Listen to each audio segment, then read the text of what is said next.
గౌరవనీయులైన భట్టి గారు కూడా ఇందాక ఏదో చిట్ చాట్ లో మాట్లాడారట, ఒక మిత్రుడు ఏదో చెప్తా ఉండే, గత ప్రభుత్వం ఒక్క డాక్టర్ పోస్ట్ నింపలేదు అన్నారట కదా, మీరే సాక్ష్యం కదా, చిట్ చాట్లు వచ్చిందా? ఐఎమ్ ఛాలెంజింగ్ భట్టి గారు, మమ్మల్ని ఒక్క పోస్ట్ నింపలేదు అన్నావు కదా. మాకంటే ముందు అఫ్ కోర్స్ లక్ష్మారెడ్డి గారు ఆరోగ్య మంత్రిగా ఉన్నారు, ఆ తర్వాత ఈటల రాజేందర్ గారు ఆరోగ్య మంత్రి ఉన్నారు. బట్ నేను ఆరోగ్య మంత్రిగా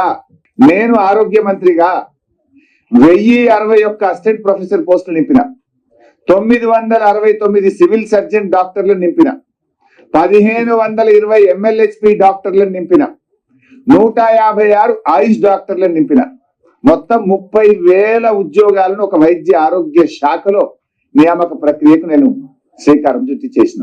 అయితే మీరు ఒక్క డాక్టర్ పోస్టు గత ప్రభుత్వం నింపలేదని భట్టి గారు మాట్లాడితే నేను ఏం చెప్పాలి? Will you stand by your word Bhatti గారు? ఐదర్